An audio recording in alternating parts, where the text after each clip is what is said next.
Bismillah, alhamdulillah, salatu wassalamu ala rasulillah Sayyidina Muhammad bin Abdullah wa ala alihi wa sahbihi wa man wala la hawla wa la quwwata illa billah.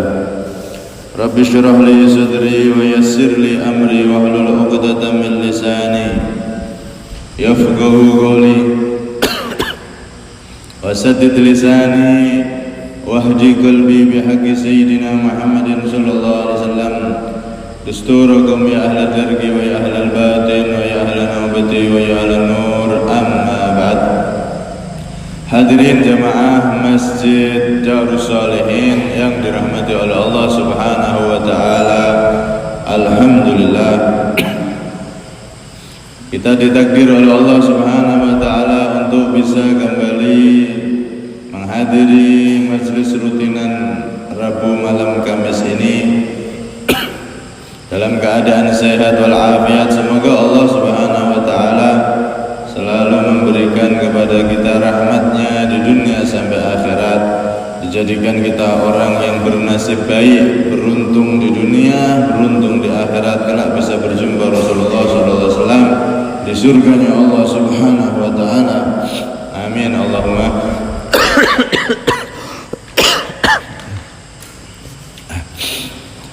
Hadirin yang dirahmati oleh Allah, kita masuk pada hikmah yang ke 69. Radhiyallahu ankum wa qala radhiyallahu anhu, innama ja'ala ad-darul akhirata mahallan li jazaa'i ibadihil mu'minin li'anna hadhihi ad-dar la tas'u ma yuridu an yu'tiyahum wa li'annahu ajalla aqdarahum an ay yujaziyahum fi darin la baqa'a laha. Al-Imam Ibnu Athaillah As-Sakandari radhiyallahu anhu wa nafa'ana bi darin amin, beliau menasihatkan, innama ja'ala ad-darul akhirah mahallan li jazaa'i ibadihil mu'minin. Allah Subhanahu wa taala menjadikan negeri akhirat hanyalah sebagai tempat untuk balasan hamba-hambanya yang beriman. Jadi balasan untuk hamba-hamba yang beriman akan dibalas sempurna kelak di akhirat, bukan dibalas di dunia. Kenapa? Kenapa kok Allah membalas amal ibadah, amal soleh hambanya itu kelak di akhirat, bukan di dunia?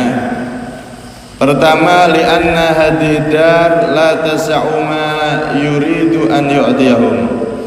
Karena negeri ini, yakni dunia ini, la tas'u ma, tidak bisa memuat ma sesuatu yuridu an yu'tiyahum, yang ingin Allah berikan kepada mereka hambanya yang beriman. Jadi dunia ini tidak muat kalau dipakai tempat untuk diletakkan balasan dari Allah Subhanahu wa taala.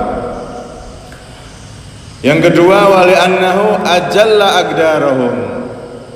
Kenapa negeri akhirat menjadi tempat balasan amal bukan di dunia? Karena Allah Subhanahu wa taala mengagungkan derajat orang-orang yang beriman, an ayyujaziyahum fi darin la baqa'a laha, dari sekedar membalas mereka di negeri, di tempat yang tidak ada kekekalan sama sekali, yakni dunia.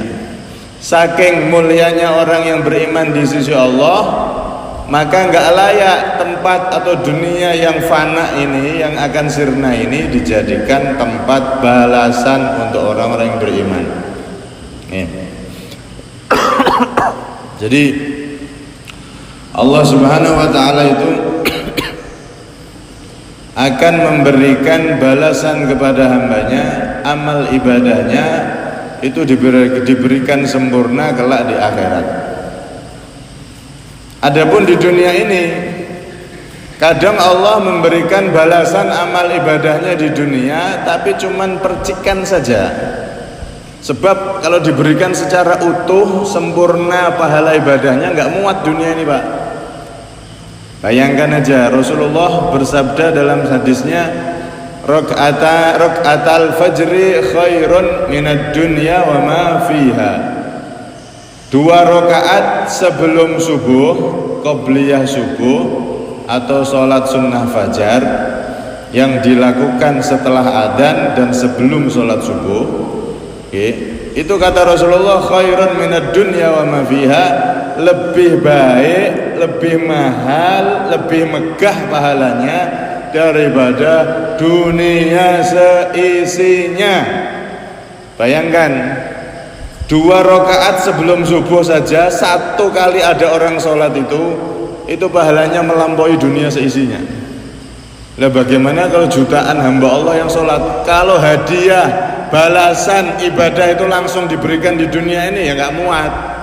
Itu baru sholat sunnah, belum sholat subuhnya, pahalanya lebih besar. Karena sunnah tidak bisa mengalahkan pahala wajib. Karena itu termasuk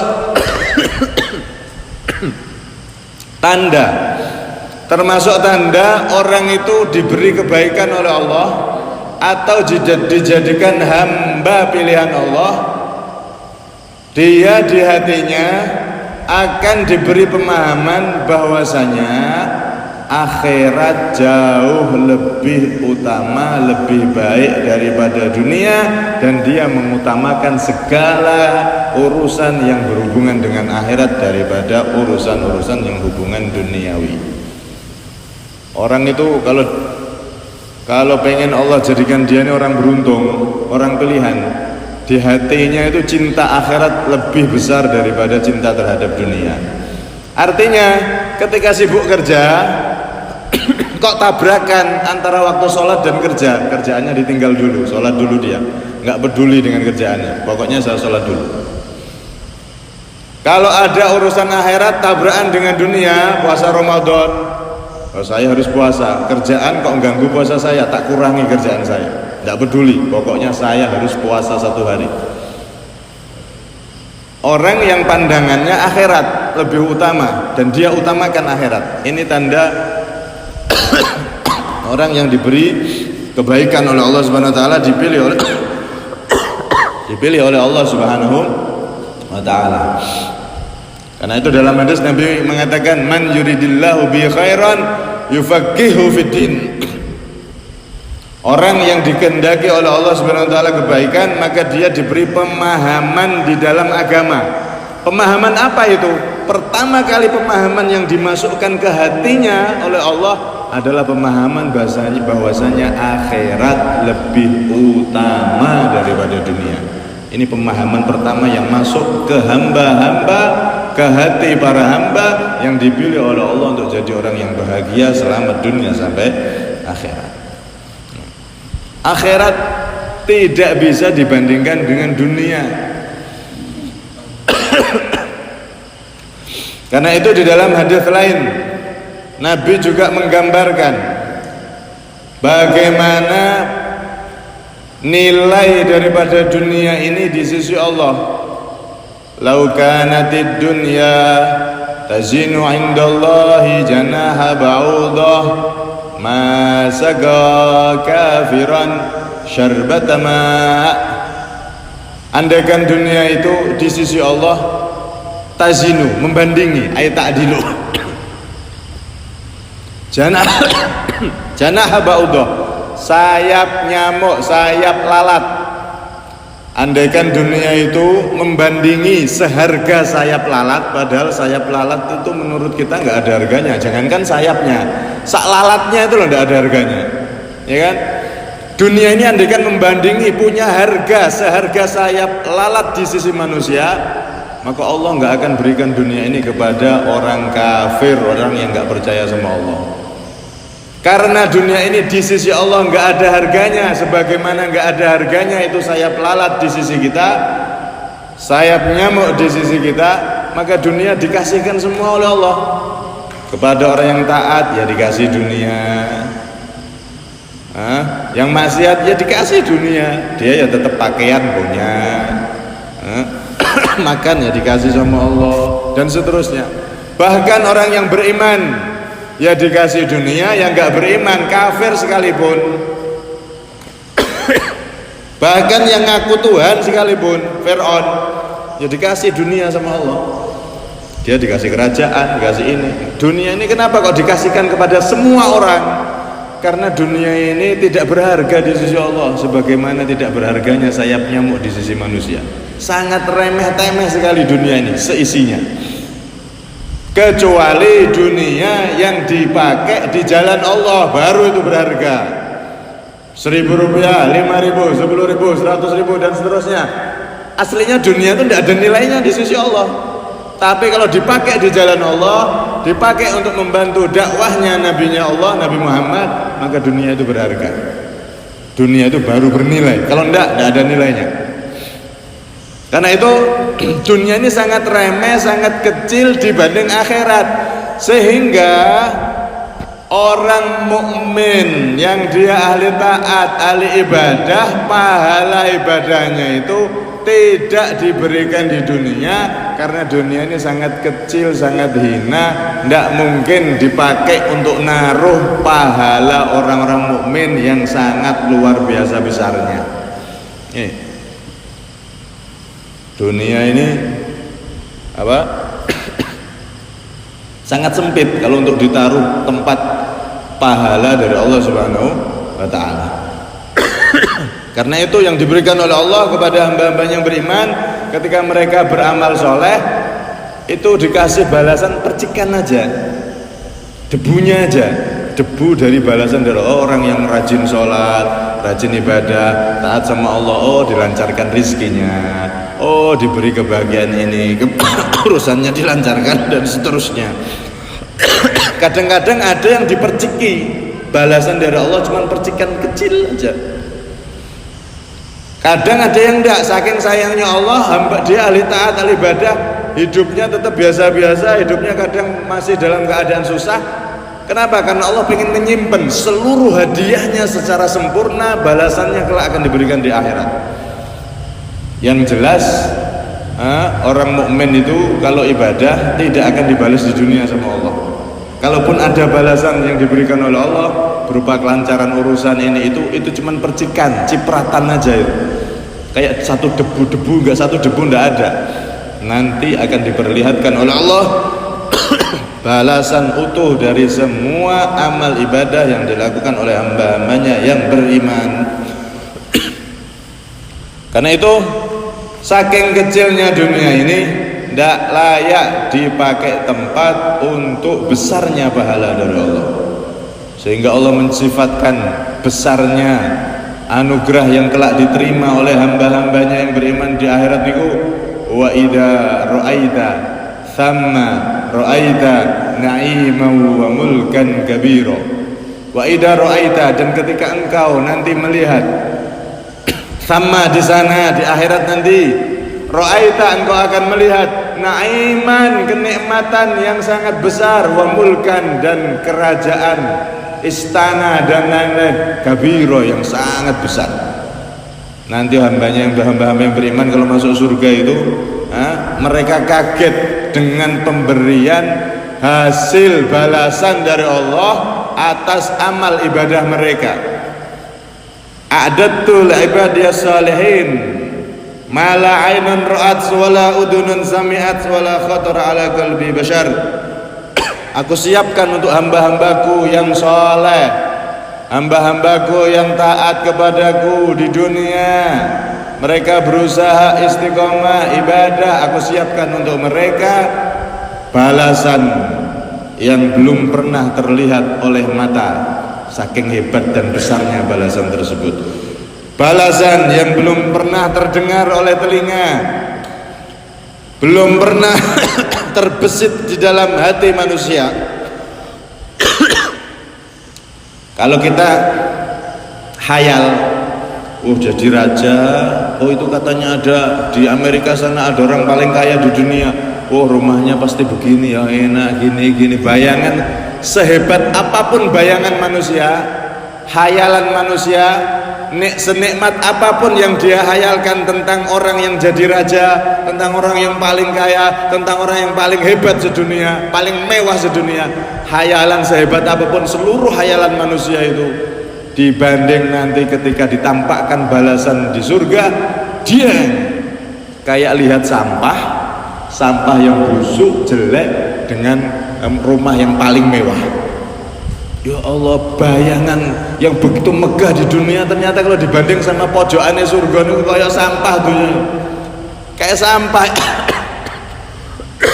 Ternyata kemegahan dunia itu seperti sampah kalau dibanding dengan kemegahan akhirat. Bagaimana tidak Nabi mengatakan la khimarun fil jannah khairun minad dunya wa ma fiha.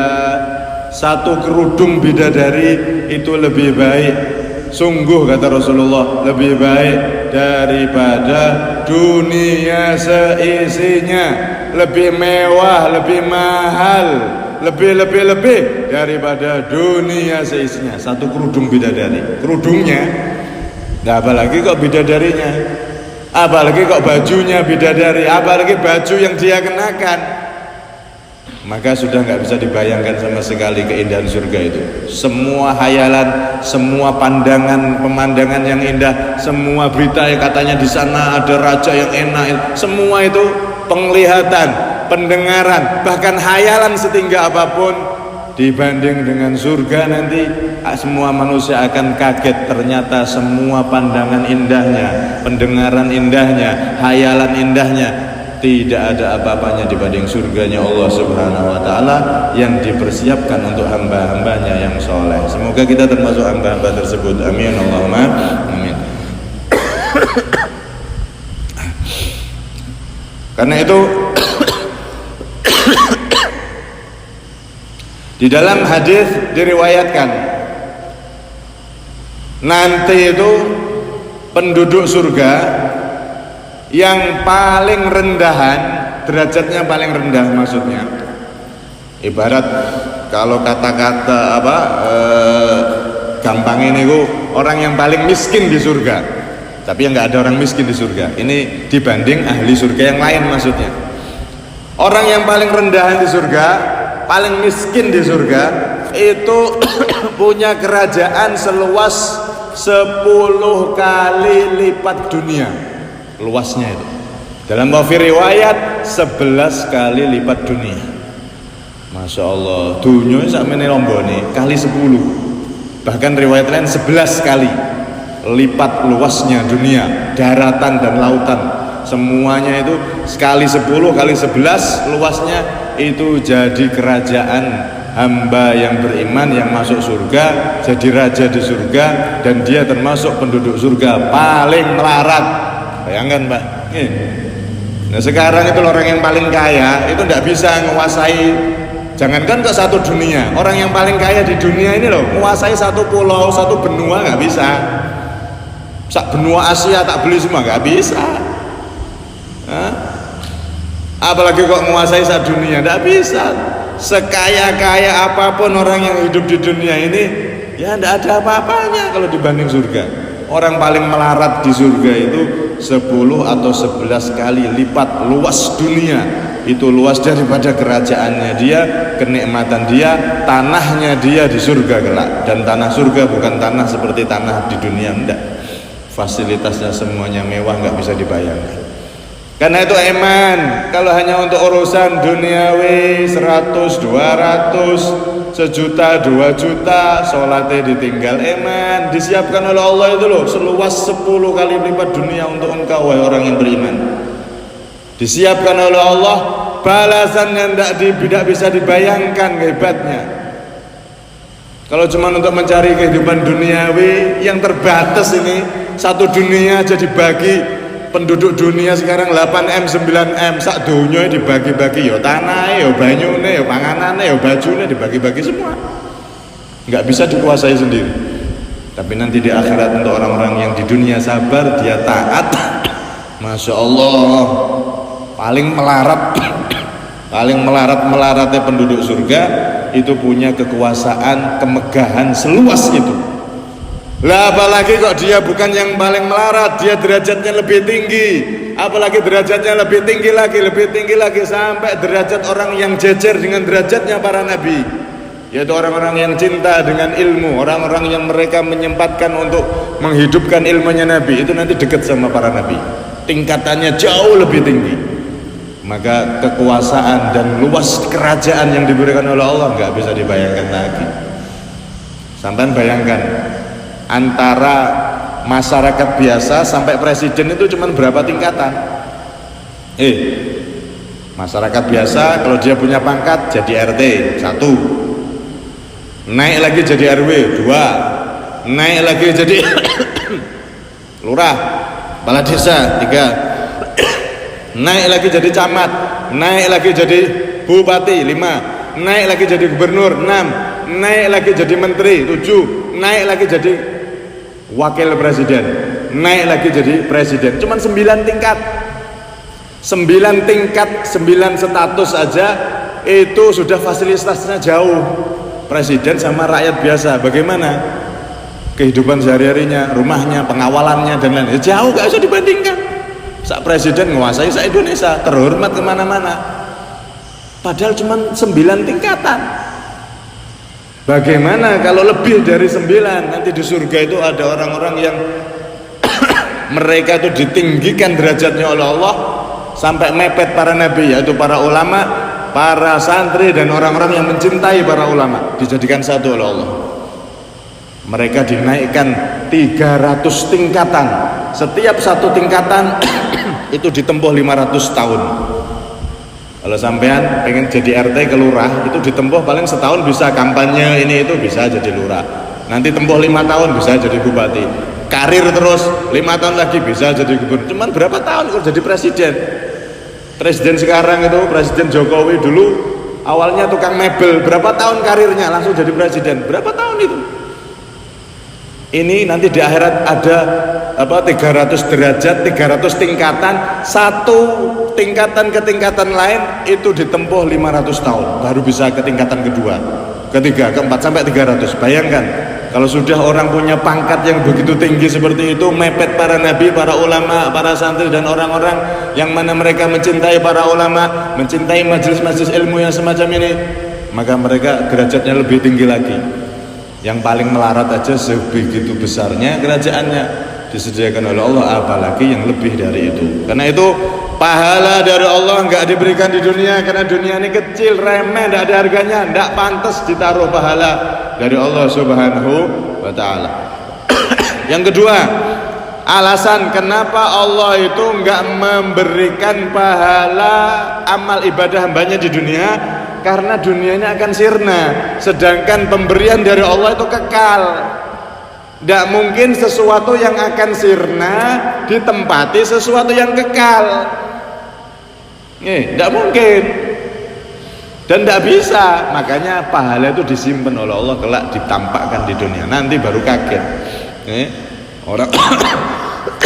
Orang-orang yang beriman mereka akan dapat kejutan, surprise, kejutan besar dari Allah. Masya Allah, sampai kaget-kaget mereka. Ibadah saya cuman sholat, Allahu Akbar, jengklat-jengklit 5 menit selesai, kali 5, 25 menit, mentok, elek khusyuk, gak sampai 1 jam. Tapi kok pahalanya kayak gini, ya Allah. Itulah maha dermawannya Allah. Kerjanya sidik ringan, Masya Allah, pahalanya tidak bisa dibayangkan. Saking maha murahnya Allah, maha rahmatnya Allah terhadap hamba-hambanya. Nopo sih Pak? Amalan ibadah dari Allah yang berat itu apa sih? Sholat ya ringan, cuman tidak suruh ngangkat semen sambil ngangkat semen, rukuknya pakai semennya enggak. Lebih menghabiskan tenaga orang yang masuk ke gym itu, ke gedung olahraga itu, ngangkat ini ngangkat itu sampai berjam-jam dia. Tidak ada buahnya apa-apa, kecuali cuman sehat aja. Tapi kalau sholat 5 waktu tambah yang sunnah, ya Allah ringan, gratis, tidak perlu bayar. Puasa juga ringan, Yang bisa puasa itu bukan hanya kita, hatta kucing itu kalau kita taruh kandang dari sahur dikasih makan, kemudian ditaruh kandang maghrib baru dikasih makan, dia masih hidup kuat. Bisa dia. Jangan tunggu manusia, hewan itu bisa seharian siang tidak makan, tidak minum bisa. Kucing kah, ayam kah, tidak mati dia. Lemes wajar, namanya orang kerja kan lemes. Kita kalau kerja bangunan, kerja di aspal, satu hari berapa? 200.000, 300.000. Ya Allah, kesel tidak karu-karuan. Nih, namanya orang kerja. Ini kita kerja sama Allah, balasannya jauh lebih besar dan tidak bisa dibayangkan. Sampai seperti itu tadi. Paling melarat penduduk surga kayak umum. Hebatnya seperti itu. Apalagi kok dia bukan jadi orang yang paling melarat di surga, derajatnya agak tinggi. Walah. Wes ada semua kenikmatan, dan itu bukan dinikmati setahun 2 tahun, nyewa tempat di surga setahun 2 tahun, tidak, khalidina fiha abada, tapi itu disediakan oleh Allah selama-lamanya, dan masih dikasih bonus nanti, dikasih ridhonya Allah, dikasih bonus nanti, dipersilahkan untuk bertemu dengan Rasulullah SAW di surganya Allah. Masya Allah. Justru ibadah-ibadah yang diwajibkan oleh Allah, sholat, puasa, zakat, dan seterusnya, itu semua adalah agar kita itu kelak kalau masuk surga itu tidak malu sama umat-umat terdahulu, Pak. Kalau orang itu tanpa usaha masuk surga, ya diketawain nanti sama hewan-hewan itu. Ini manusia masuk surga tanpa amal. Ya Allah, kami ya bisa kalau begitu. Nanti kucing-kucing demo. Nih, guyu ini menungso dikai akal kok. Mosok enggak amal pengen mlebu surga. Ya kami juga bisa ya Allah. Belum lagi umat-umat terdahulu, umatnya Nabi Musa, umatnya Nabi ini, itu ibadahnya ada yang 300 tahun siang malam ibadah, siang puasa, malamnya tahajud sampai subuh.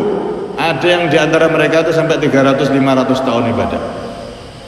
Dan nanti di akhirat, kalau diadu amal ibadahnya, kalau ke akhirat ketemu Nabi Muhammad, ketemu Allah tanpa bawa amal ibadah, ya malu nanti kita. Nah, Allah nggak pengen umat Nabi Muhammad malu. Satu sholat 5 waktu dikasih pahala 70 kali lipat.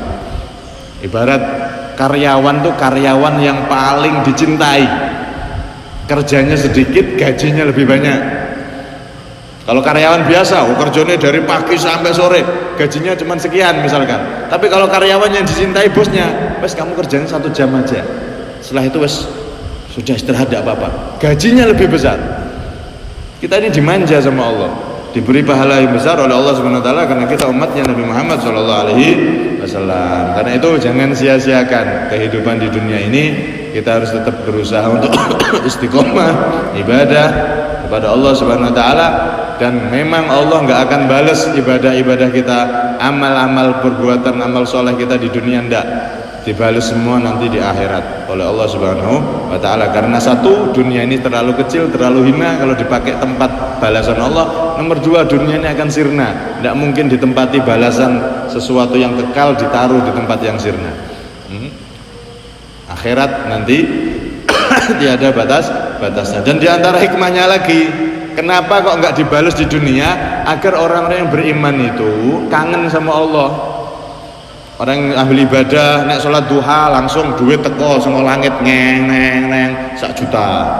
Ya akhirnya enak hidupnya, menikmati hidup di dunia. Akhirnya ketika dia sakaratul maut, mati, dia merasa menyesal karena apa? Karena meninggalkan kehidupan yang enak di dunia ini. Nah, Allah nggak pengen hamba-hambanya ketika sakaratul maut itu nyeseli dunia, nggak pengen. Makanya dunia ini ada ujian, ada cobaan ini, itu ben ndak patek kerasan yang dunia. Ben cintanya sama Allah itu full, dunia ala kadarnya, seadanya aja. Nih, itu rahasianya. Kalau sampai pahala itu diberikan di dunia, merasa nikmat dunia ini kayak sudah lengkap, enak sudah, akhirnya dia nggak mau mati. Ya, kerasan akhirnya. Nah, itu diantara rahasia Allah ngasih balasan kelak di akhirat agar hamba-hambanya ini nggak begitu kerasan di dunia, alias dia tetap lebih rindu kepada Allah dan lebih mementingkan akhirat, karena dunia memang ada batasnya tadi itu, 60 tahun, 70 tahun dan seterusnya. Nah, semoga kita dijadikan oleh Allah Nah, termasuk hamba-hambanya yang beriman yang kelak diberi pahala balasan sempurna dari Allah Subhanahu wa taala di dunia. Kita diberi kelancaran, keberkahan oleh Allah, dan di akhirat kalau kita diberikan pahala sempurna oleh Allah, bukan hanya sekedar masuk surga, tapi harapannya kita bisa lebih dekat dengan Rasulullah SAW, tingkatannya lebih dekat dengan Rasulullah dan para nabi, para orang-orang saleh. Amin Allahumma amin. Semoga kita termasuk rombongan para beliau tersebut. Amin Allahumma amin. Kurang lebihnya minta maaf dan minni wal afa minkum. Assalamualaikum warahmatullahi wabarakatuh.